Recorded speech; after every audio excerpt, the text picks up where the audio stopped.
I'm Amber Collins, 29, and last month I received the same text.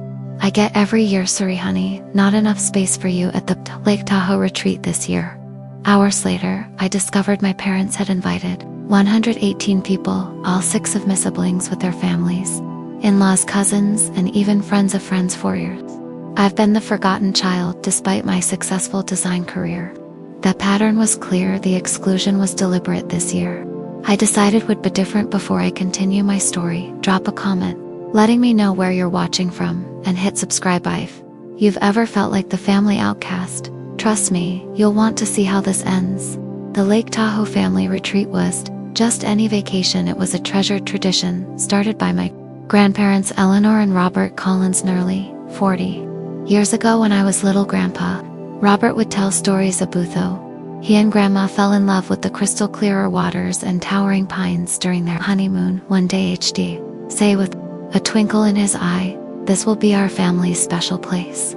True to his word, they purchased the sprawling lakefront property when I was just 6 years old. That property became a backdrop for countless childhood memories. I remember racing down to the private dock with my siblings. Every summer morning, our laughter echoing across the water. My oldest brother Jake would organize elaborate scavenger hunts throughout the 10-acre property, while my sisters Amanda and Heather would help Grandma prepare enormous family meals in the rustic open kitchen. The twins Blake and Brian were always getting into trouble climbing the tallest pines, and my youngest sister Lily was Grandpa Shadow, following him around as he tended to the gardens. But it was me that Grandpa Robert would take on special artist walks around the property. He'd notice my love for drawing before any O'Neills did. "You see the world differently, Amber," he'd say, as I sketched the mountains reflected in the lake. "You have a gift." He'd set up a small easel for me on the wraparound porch, and sometimes sit silently beside me for hours as I painted, offering gentle encouragement. "Art will take you places," Grandpa would say. "Don't let anyone tell you it's not a worthy path." When I announced my decision to attend art school instead of the business program, my parents had selected. Grandpa and Grandma were my only supporters. My father, Richard Collins, CEO of a regional banking chain, made no effort to hide his disappointment. "Artists don't pay mortgages," he declared at dinner. My mother, Patricia, always has echoed in agreement. The summer after my sophomore year of college, both grandparents passed away within months of each other. Their absence left a gaping hole in our family, but they'd made certain their beloved Lake Tahoe property would continue bringing us together. They left it jointly to my parents with a letter expressing their wish that the annual family gatherings continue, and continue they did. The atmosphere changed. My parents took over organizing the retreats, turning what had been casual, joyful gatherings into increasingly formal showcase events. Guest lists expanded by an immediate family to include my father's business associates and my mother's social circle. What was once a place of authentic connection became a networking opportunity. Despite my parents' disapproval of my career choice, I worked tirelessly through art school, taking on freelance graphic design projects. While my classmates partied by graduation, I already had an impressive portfolio and client list. Today, I run my own successful design studio with clients ranging from tech startups to established luxury brands, but my professional achievements never seemed to register with my parents. The first year I was excluded from the retreat was 3 years ago. The text came 2 weeks before the event: "Honey, we're keeping it small this year, just immediate family, not enough space maybe." Next summer I washered, but made excuses for them in my mind. Maybe they really were scaling back. Maybe they needed family bonding with just my siblings. I told myself it didn't matter though. I cried myself to sleep that night. The truth emerged through social media. Photos of not just my siblings, but extended family, friends, and business associates, nearly 60 people in total. When I casually mentioned seeing the photos to my sister Amanda, she became defensive. "Mom and Dad, just how you'd be busy with work, you're always so busy." Each of my siblings has our own relationship with our parents. Jake, the oldest at 38, followed Dad into banking and lives just 3 blocks from our parents, with his wife and 3 children. He's the golden child. Wakando no wrong. Amanda, 36, married a plastic surgeon and is the perfect corporate wife. Just like our mother, the twins, Blake and Brian, 34, both became lawyers at Dad's urging and work for the same prestigious firm. Heather, 30 is a pediatrician, married to another doctor, a respectable profession in my parents' eyes, and Lily the baby at 28 is a teacher who married her college sweetheart, a financial advisor. Then there's me, single at 32. No children, running a creative business instead of having a real job, as my father calls it, the black sheep, the disappointment. For 2 consecutive years the pattern repeated. Each time the not enough space text arrived, and each time social media revealed the lie, I maintained a fake enough indifference, focusing on my growing business and trying to convince myself that it didn't hurt. But this year was different. I wasn't prepared for what I discovered while idly scrolling through Instagram one evening. In early June, my brother Blake had posted a photo of a printed guest itinerary for the upcoming retreat. Getting excited for the big gathering, yet read the caption. I zoomed in on the paper, and there it was, a detailed schedule for activities divided into groups, and at the top 118 confirmed guests.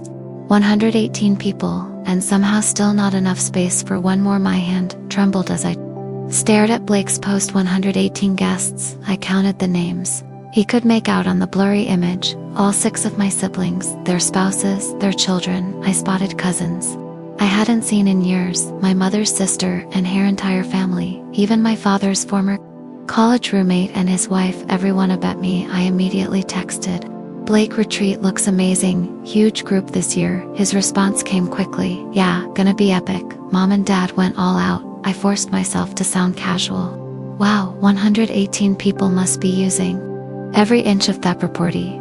How do you know the exact number? Dad's been stressing about accommodating. Everyone had to rent 20 boring properties to handle the overflow. My stomach dropped. They'd rented additional properties, the not enough space excuse crumbled completely. I set my phone down and walked to my apartment window, staring out at the San Francisco skyline as tears streamed down my face. It wasn't about space, it never had been. The physical reaction was immediate. My chest tightened. My breathing became shallow. I slid down against the wall until I was sitting on the floor, hugging my knees for nearly an hour. I couldn't move, replaying years of subtle exclusions and dismissals. The time my art won a national competition and my parents skipped the ceremony for one of the twins' baseball games, the Christmas when everyone received thoughtful gifts while I got a generous gift card. The family photos where I was positioned at the edge, easily cropped out when I could finally move. Again, I called my best friend Grace. We'd met in art school and had been each other's support system ever since. She answered on the second ring. They did it again. I stayed, my voice breaking the retreat. Oh, Amber. Her voice was soft with understanding. 118 people, Grace. They rented extra properties to fit everyone. That's beyond hurtful. That's deliberately cruel. Am I overreacting, Mabe? There's a reason. Stop, Grace interrupted firmly. This isn't a boot space, and you know it. This is about control and punishment. They're punishing you for living a life they didn't choose. Deep down, I knew she was right. My parents had never forgiven me for choosing art over business, for building a life that didn't align with their vision. But acknowledging the truth didn't lessen the pain. That night, memories of previous family gatherings flooded back. The Thanksgiving when my father introduced all my siblings, professional accomplishments, but described me simply as still doing her art thing. The Mother's Day brunch, where my mother gushed about wanting more grandchildren, then looked at me and said, of course you need to find a husband first. Always the subtle digs, the little reminders that I wasn't quite meeting expectations. Sleep eluded me. I tossed it in, turned, replaying conversations and imagining confrontations that would never happen. Around 3 a.m. I called Amanda, knowing she'd be up feeding her newborn. Do you know I wasn't invited to Tahoe? I asked. Without preamble, a house mom mentioned you were busy with work. Did you question that? Did anyone ask me if I was busy? Amber, you know how it is. Mom and Dad handled the invitations. They invited over 100 people. Amanda, they rented extra properties. Another longer pause. Look, you know they don't truly understand your lifestyle. Maybe if you made more effort to connect with them. My lifestyle, you mean? My successful business, my award-winning work, the fact that I support myself doing something I love. That's not what I meant. She backpedaled. It's just you're different. You always have been different. Doesn't mean I deserve to be excluded from my own family. Maybe call Mom tomorrow, Amanda suggests weakly. I'm sure it's just a misunderstanding. I hung up without responding. It wasn't a misunderstanding, it was a pattern. and I had been allowing it to continue. Morning came after a sleepless night, and with it clarity Thiessen streamed through my window. As I made coffee illuminating the awards and framed client testimonials on my wall, I'd built something meaningful on my own terms. I'd honored my grandparents' belief in me, and I'd been seeking approval from people who would never give it an idea. Began to form not of confrontation or pleading for inclusion, but of something entirely different. If my family couldn't make space for me, perhaps it was time to create my own space on my own terms. My first instinct was pure rage to call my parents, and finally unleash years of hurt to post the truth on social media for our entire extended family to see, to show up uninvited at Lake Tahoe and force a confrontation. But as I sipped my morning coffee, staring at the photo of me grandparents on my desk, I knew those reactions wouldn't honor who I was, or what they had taught me. When people show you who they are, believe them. The first time my grandmother used to say, quoting Maya Angelou, my parents had shown me repeatedly where I stood. No amount of confrontation would change that fundamental truth. Instead of letting anger consume me, I called Diane, my former professor turned mentor in the design industry, over video chat. I poured out the whole story, my voice occasionally breaking. I just don't know what to do with these feelings. I can't keep pretending it doesn't hurt. Diane adjusted her iconic glasses and leaned closer to the camera. You're a creator, Amber. When faced with destruction, creators build. When faced with exclusion, they include. When faced with pettiness, they respond with magnitude. What exactly are you suggesting? If I were you, she said with Asmo smile, I'd channel this energy into creating something magnificent, something that would make your grandparents proud and remind you of your own worth. After call, I found myself researching luxury properties around Lake Tahoe. If my family could rent additional properties, why couldn't I? Wasn't trying to compete exactly, but the idea of creating my own retreat, my own tradition, suddenly felt imperative. When I stumbled upon it, Emerald Bay Estate, a stunning property just 15 minutes from my family's place, 6 bedrooms, panoramic lake views, private beach access, and notably currently available for the exact week of the family retreat. The rental price made news, but I had been saving for a down payment on a condo. This felt more important. The next day, I had lunch with my client, Rachel, who owned a successful lift planning business. I designed her brand identity and website the previous year, and we'd become friends in the process. You're really going to do this? She asked after I outlined my idea: create an entire alternative retreat, not just any retreat. I explained my excitement, building a creative minds retreat. I could invite friends, clients, designers, people who appreciate creative work. We could have workshops, outdoor activities, amazing food, everything my grandparents' retreats used to have before they became my parents' in working events. Rachel's eyes lit up. I love it, and I want to help. This is literally what I do for a living. We spent the afternoon brainstorming. Rachel suggested local chefs she'd worked with could create gourmet meals. I thought of artists and designers who could lead workshops. We mapped out potential activities: sunset yoga on the deck, boat tours of the lake, hiking expeditions, evening bonfires with music and stories. You'll need a website and social media presence, Rachel said. Make it look professional, exclusive. Even I can handle that part. Is smiled already. Envisioning the design over the next week, I secured 2 weeks of vacation time from my studio, transferred a significant portion of my savings to cover the initial deposit on the property, and created a stunning digital invitation, the invite list. To careful consideration, Grace was first, of course. Then other close friends from Archwell and the design world, clients who had become friends over the years, my roommate from college, and her husband. After some deliberation, I also decided to invite Heather and Jake, my 2 siblings who had occasionally shown support for my career, and who might appreciate the olive branch with each name. I added my excitement grew. These were people who valued me for exactly who I was, not who they wanted me to be. People who celebrated my successes rather than diminishing them.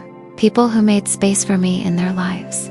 I built a website for the retreat, complete with stunning imagery of the property, detailed descriptions of the planned activities, and professional biographies of the workshop leaders I'd secured. It created private social media accounts that attendees could follow for updates. Everything was designed with the attention to detail and aesthetic sensibility that had built my reputation in the industry.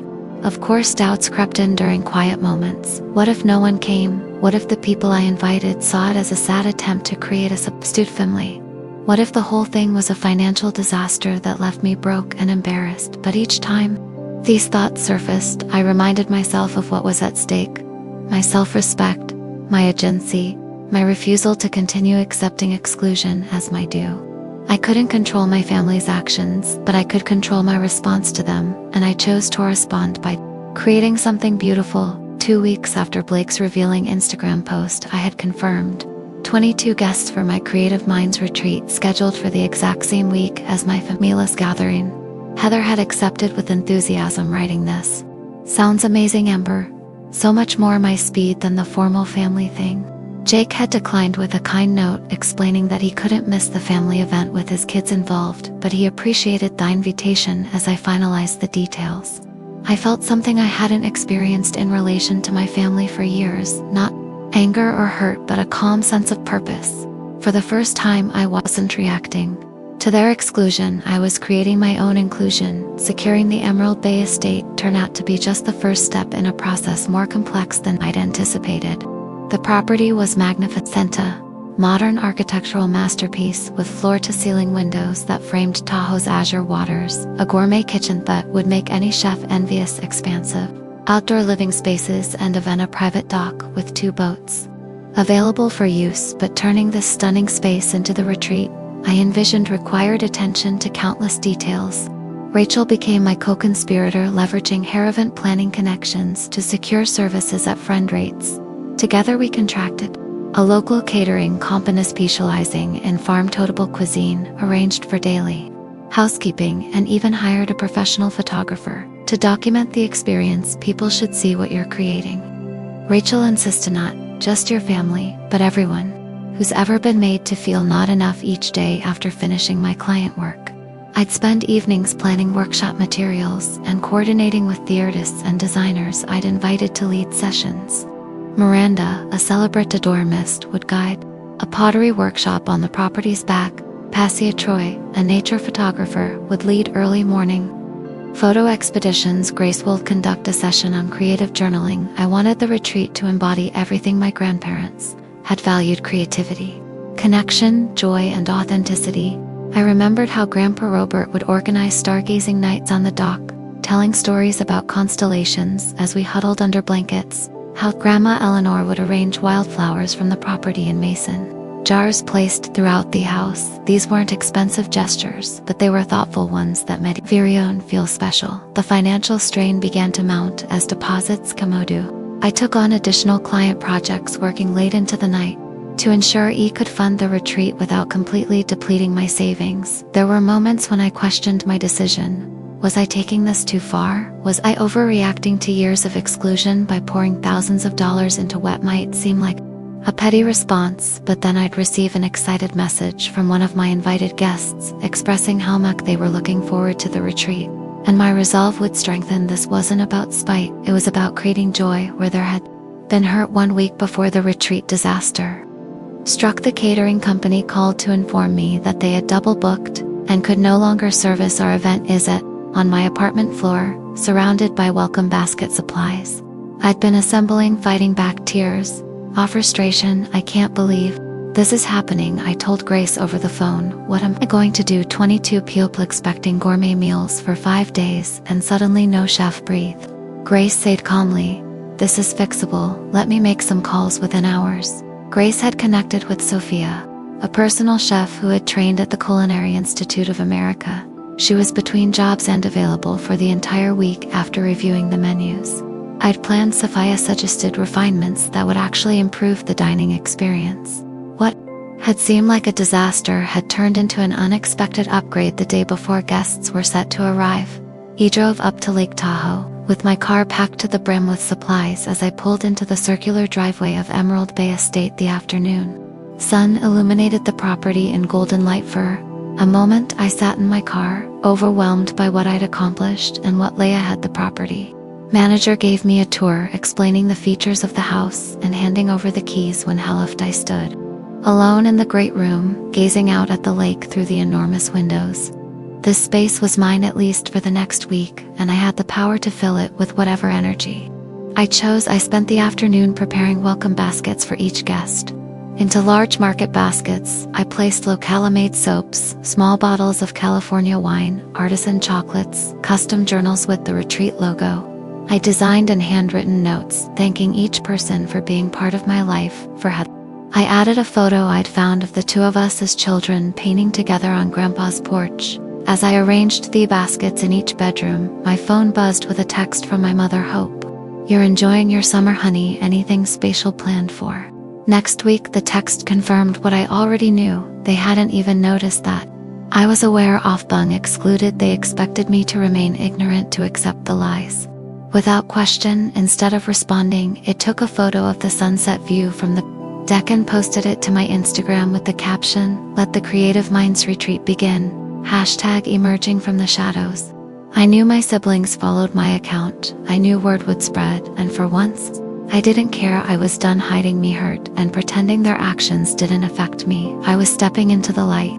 First guests arrived just before noon. The next day, Grace pulled up in her vintage Volvo, followed closely by Troy and his partner, David. Their reactions as they entered the property validated every dollar spent. An hour invested. Amber, "This is unbelievable," Grace gasped, taking in the soaring ceilings and lake views. "You've outdone yourself." Throughout the afternoon, the remaining guests trickled in, some I hadn't seen in years, and our reunions were filled with genuine warmth.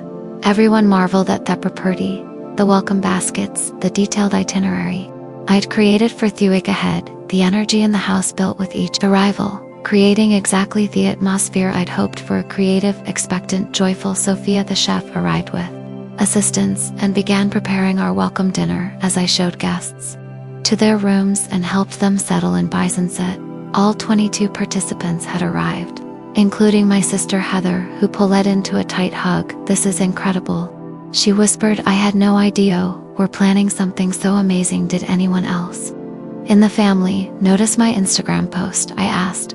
Quietly, Heather's expression turned slightly uncomfortable. "Mom asked if I knew anything about it. He just said I'd be seeing you this week." I nodded, appreciating her discretion. "Thank you for coming. It means a lot." Our first dinner exceeded all expectations. Sophia served a multi-course meal featuring locally sourced ingredients. Each plate a work of art. We dined at a long table on the deck, string lights twinkling overhead, the conversation flowing as freely as the wine. I stood Tolkien. Everyone officially, my heart full, as I looked at the faces of people who had chosen to be there, who had made space for me in their lives. To creativity, to connection, and to creating our own traditions, I toasted, raising my glass. As the evening progressed, I noticed guests taking photos and posting them on social media. By morning, my phone was buzzing with notifications, not just from retreat participants sharing their experiences, but from family members who had suddenly realized what I was doing. The first text came from Blake. "That place looks incredible. What's this retreat thing about then?" Amanda, "Mom's asking why Heather is with you and note at the family gathering, just FYI." I chose not to respond immediately, focusing instead on the morning's activities. We began with sunrise yoga on the deck, led by David, who was a certified instructor, after a breakfast of fresh fruit and homemade pastries. Troy led the first group on a photography hike, while Miranda set up her pottery wheels on the patio for the remaining guests. Throughout the day, I was too busy and genuinely engaged to check my phone often, but when I did, the messages had multiplied. My brother Brian had texted, "Saw your posts, looks amazing. Didn't you were planning something for this week?" The subtext was clear. He was wondering why he hadn't been invited. The most surprising development came on the third day of the retreat. We were returning from a boat tour of the lake when I spotted an elegant older woman waiting on the docket. Took me a memento, recognized my grandmother's sister, Eleanor, after whom I had been named Great Aunt Eleanor. "What are you doing here?" I exclaimed, helping her to her feet. "He saw photos of this place on that Instagram thing," she said, waving her hand dismissively. "Recognized the view. I was supposed to be at your parents' gathering, but this looked far more interesting." At 84, Great Aunt Eleanor had always been the family rebel, traveling the world as a journalist. When most women of her generation were expected to stay home, she had been close to my grandparents and had always shown special interest in my creative pursuits. That evening, Eleanor and I sat on deck after most guests had retired, sharing a bottle of her favorite scotch. Your grandparents would be proud of you, she said suddenly. Not just for this, she gestured at the property, but for staying true to yourself, despite Richard and Patricia's disapproval. You know about that? I asked, surprised. Of course, I do. I've watched them favor your siblings for years. Robert and Eleanor saw it too. It broke their hearts. The validation from someone who had known and loved my grandparents brought unexpected tears. I've tried so hard to earn their approval, I admitted. Some people's approval isn't worth earning, Eleanor said firmly. Your grandparents understood that creativity isn't just a career choice. It's a way of seeing the world. They saw that in you from the beginning. The conversation with Eleanor centered me, reminding me why I had created the retreat in the first place. It wasn't about proving something to my parents. It was about honoring the parts of myself they couldn't or wouldn't value. The next day, as we were gathered for lunch, my phone rang with my mother's number. I let it go to voicemail, but she called again immediately. On the third call, I excused myself and answered. Amber, where are you? My mother's voice was tight with controlled anger. Eleanor was supposed to arrive at the retreat yesterday. Butch is not answering her phone. She's here, Mom. With me. A long silence followed. What do you mean with you? Whereas here I'm hosting my own retreat this week. Great. Eleanor decided to join us instead. You're in Tahoe. The shock in her voice was almost comical. But we told you there wasn't enough space. I know exactly what you told me, I interrupted, keeping my voice level. And I know you invited 118 people and rented additional properties. I decided to make my own space. Another long pause. We need to talk about this. Your father and I are coming over. Before I could protest, she had hung up. I returned to the group, trying to maintain composure, but Grace immediately noticed something was wrong. My parents are coming here, I explained quietly. They just found out where I am. Grace squeezed my hand. We've got your back, all of us. An hour later, my parents' Mercedes pulled into the driveway. I met them outside, not wanting to disrupt the workshop currently happening in the great room. My mother looked me up and down, taking in the property behind me with narrowed eyes. What exactly is going on here? Amber, I'm hosting a creative air retreat for friends and colleagues, I replied calmly, since I wasn't welcome at the family gathering. I made alternative plans. Not welcome, my father's vacillated. We simply said there wasn't enough space for one person. I finished it for him while you invited 118 others and rented extra properties. Let's not pretend this was about space, Dad. My mother's expression flickered between anger and embarrassment. We thought you'd be busy with work. You're always so focused on your projects. My projects are my career, Mom. A successful career that you and Dad have never acknowledged. The words I'd held back for years finally emerged, noting an emotional outburst. But as stated facts, you've excluded me from family events for 3 years running. You've diminished my accomplishments while celebrating my siblings. You've made it clear where I stand in the family hierarchy. My father started to speak, then stopped, looking past me at the house. Through the windows, the retreat participants were visible, engaged in Miranda's clay workshop, laughing and creating together. Who are all these? He asked. People who value me, I said simply. Friends, colleagues, clients, people who make space for me in their lives. And Heather's here too, I added, watching their expressions. Shifts chose to come to my retreat instead of yours. My mother's face crumpled slightly at this news. Amber, if you felt excluded, you should have said something. Would it have made a difference? I asked quietly. For the first time in my adult life, I saw my father at a loss for words. He looked around at the magnificent property, taking in what I had organized, what I had created. From their rejection, perhaps we should talk about this privately, he finally said. No, I replied firmly. I'm hosting an event. My guests deserve my attention.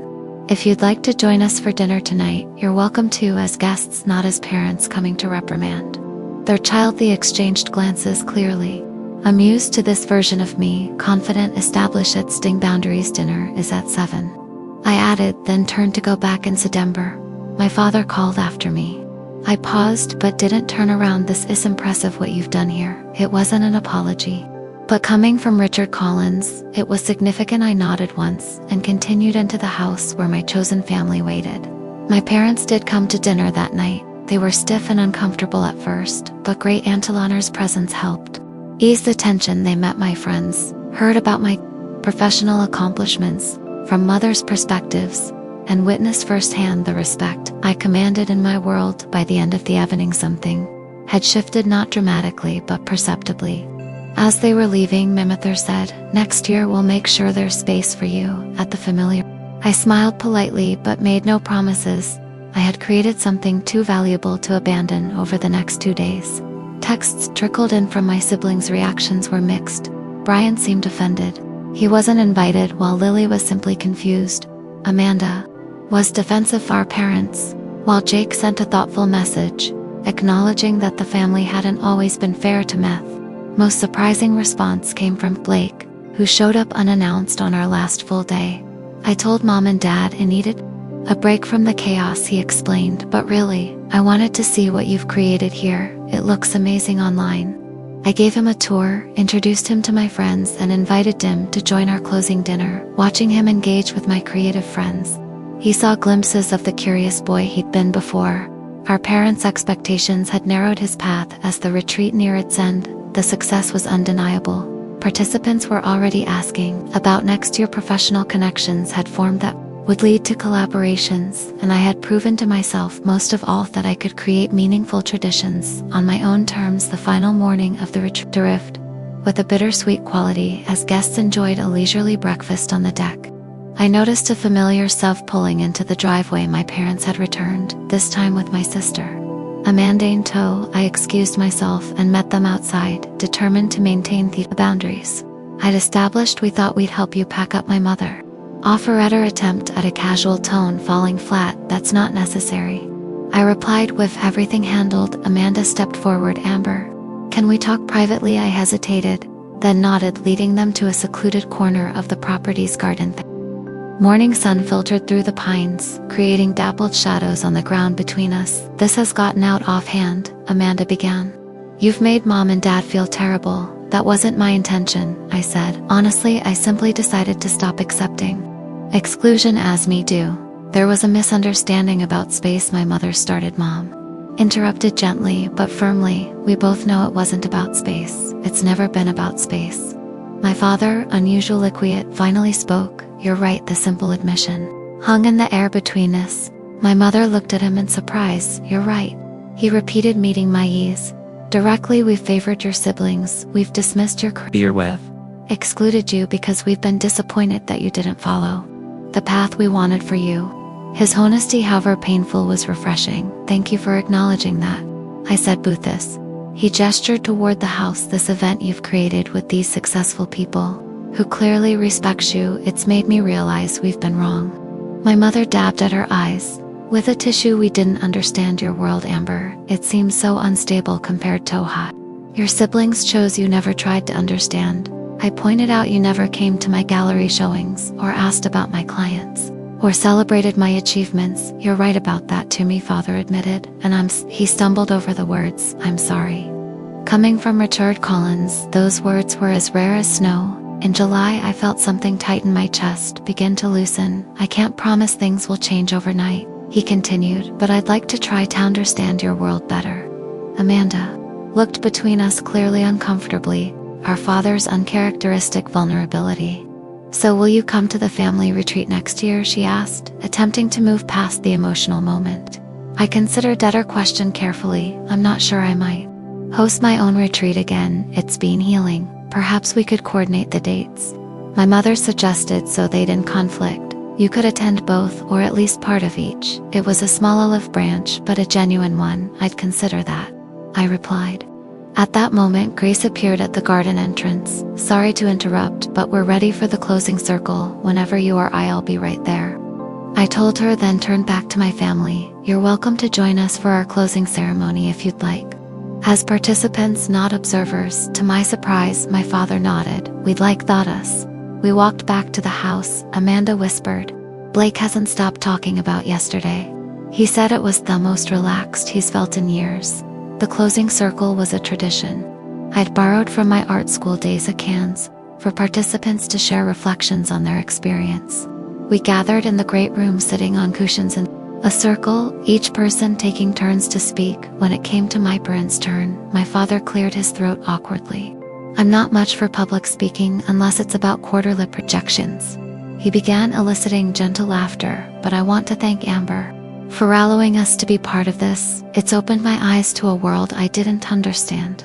Before or after the ceremony, as guests began to pack and exchange a contact information, my parents pulled me aside. "We'd like you to come to dinner next week," my mother said, "just us to talk more." I agreed, but added, "I need you to understand something. I'm not going to change who I am or what I do to earn your approval. That's not on the table." "We know," my father said, surprising me again. "Maybe it's we who need to change." After they left, I rejoined my guests for our final lunch. Great Eleanor sat beside me, her eyes twinkling with mischief and wisdom, she said, taking a sip of her iced tea. "Sometimes the family you create is more important than the family you're born into." I looked around at the table filled with people who had chosen to spend a week supporting and celebrating each other. "I think you're right," but she added, patting my hand, "It's nice when both can coexist. Give them a chance, Amber. Not for their sake, but for yours." As guests departed throughout the afternoon, the house grew quieter. Heather was among the last to leave, pulling me into a tight hug. "This was transformative," she said. "I've been so caught up in meeting Mom and Dad's expectations that I forgot what it feels like to just create top play. To connect authentically. You're welcome at my table anytime."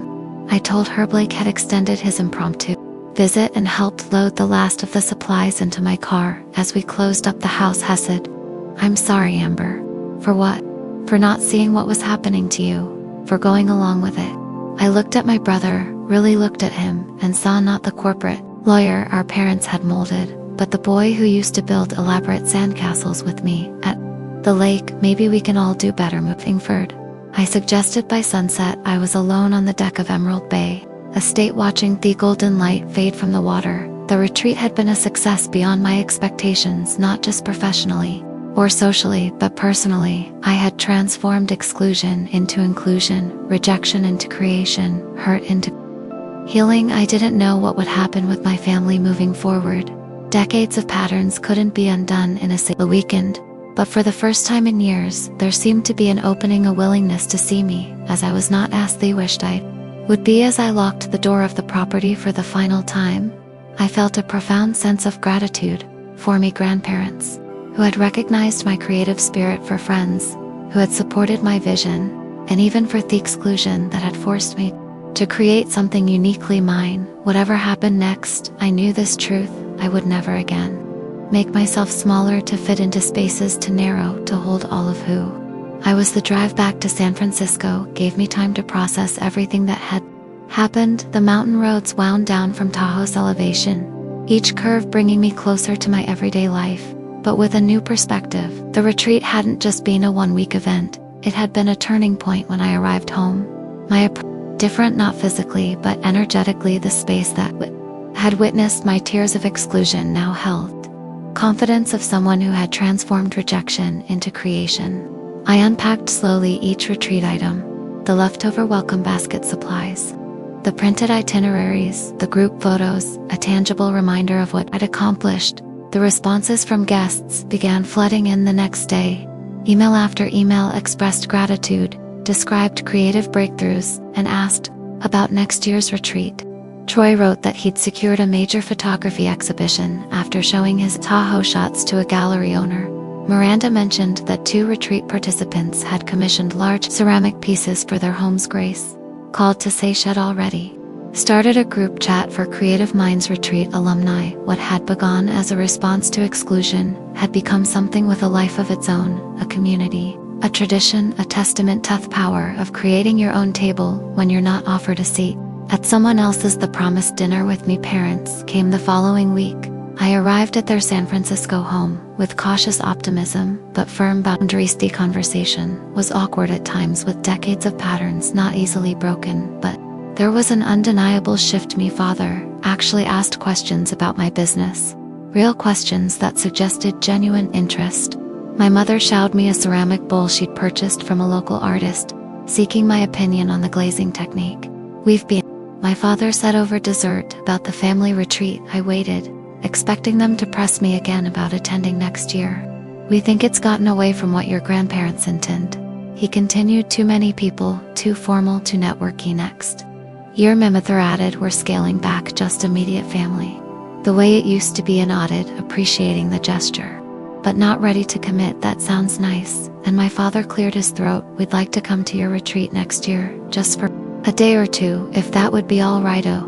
See your world more fully. The request surprised me. Richard and Patricia Collins, voluntarily entering a space filled with artists, designers, and creative entrepreneurs. It wasn't an apology for years of exclusion, but it was a step toward understanding. I'd like that, I said simply. The weeks that followed brought healing conversations with some siblings and continued tension with others. Heather and I began meeting weekly for coffee, reconnecting as adults, a way we never had growing up. Jake invited me to his son's art show, a small gesture that meant more than he probably realized.